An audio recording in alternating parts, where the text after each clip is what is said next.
តែបងប្អូនទាំងអស់គ្នាធ្លាប់ឬអត់នៅពេលដែលយើង trade ចំណេញត្រឹមតែ10ទៅ$20គឺបិទភ្លាមតែម្ដងបើទោះបីជា trade ហ្នឹងត្រូវជាមួយនឹង set up របស់យើងក៏ដោយសម្រាប់ខ្ញុំផ្ទាល់ខ្ញុំក៏ធ្លាប់ជួបបញ្ហាហ្នឹងដែរហើយខ្ញុំជឿជាក់ថាបងប្អូនទាំងអស់គ្នានៅពេលដែលចូលនៅក្នុងវិស័យនេះដំបូងគឺ100%ជួបបញ្ហាមួយនេះដូចខ្ញុំដែរខ្ញុំជួបបញ្ហាមួយនេះច្រើនដងមែនទែនហើយនេះគឺជាឧទាហរណ៍ជាក់ស្ដែងនៅពេលដែលបាន profit បន្តិចខ្ញុំចាប់ផ្ដើមភ័យខ្លាចចាប់ផ្ដើមគិតថាទីផ្សារអាចនឹងត្រឡប់មកកាន់ inventory របស់យើងវិញហើយគិតថាខ្លាចចំណេញបែរទៅជាខាតដូច្នេះហើយធ្វើឲ្យខ្ញុំកាត់ position ហ្នឹងទាំងដែលទីផ្សារមិនទាន់ទៅដល់ TP របស់ខ្ញុំផងប៉ុន្តែនៅពេលដែលខ្ញុំខាតវិញខ្ញុំហ៊ាន hold រហូតដល់ខាតរាប់រយដុល្លារបញ្ហានោះគឺខ្ញុំមិនអោយ set up ធ្វើការរបស់វាទេប៉ុន្តែខ្ញុំកំពុងតែប្រើប្រាស់អារម្មណ៍មកសម្រេចចិត្តទៅលើ plan និង set up របស់ខ្ញុំដែលកំពុងតែត្រូវហើយអ្វីដែលខ្ញុំធ្វើដើម្បីដោះស្រាយបញ្ហានេះគឺសាមញ្ញមែនទែនមុនពេលចូល trade ខ្ញុំកំណត់ target រួចជាស្រេចថាមួយ position ហ្នឹងខ្ញុំតម្រូវខាតប៉ុន្មាន%និងបាន profit ប៉ុន្មាន%ដូច្នេះនៅពេលដែលខ្ញុំចូល trade ហើយគឺខ្ញុំមិនអង្គុយមើល profit និង loss វាជាប់រហូតទេ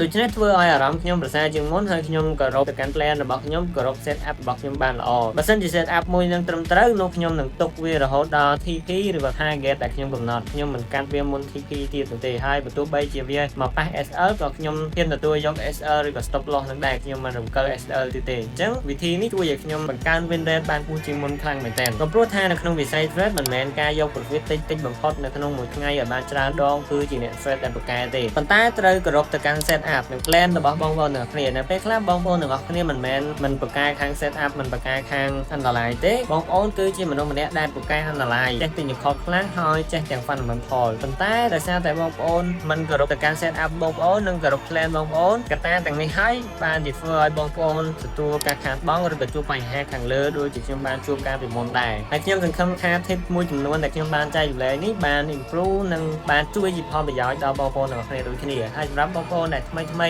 ចូលទៅក្នុងវិស័យ trading ឬក៏បងប្អូនដែលចូលនៅក្នុងវិស័យ trading យូរហើយមិនទទួលបានផលចំណេញនៅថ្ងៃទី20ខាងមុខនេះក្រុមហ៊ុន GFG Investment នឹងមានការសាលាមួយស្ដីពីការ trading ដែលមានវាគ្មិនដែលពោពេញទៅដោយចំណេះដឹងឡើងមកបកស្រាយនិងបញ្យល់ប្រាប់បងប្អូនជាក់ស្ដែងនៅក្នុងទីផ្សារហើយបើសិនជាចង់ចូលរួមបងប្អូនអាចចុះឈ្មោះតាមខ្ញុំបានដោយ free ហើយសម្រាប់ព័ត៌មានបន្ថែមឬក៏ចង់បានចំណេះដឹងថ្មីៗចង់ជជែកគ្នាលេងពីវិស័យ trading បងប្អូនអាចចូលទៅកាន់ channel Telegram ដែលខ្ញុំ pin link នៅលើ bio TikTok និង bio Facebook បានជួបគ្នានៅក្នុងវីដេអូក្រោយ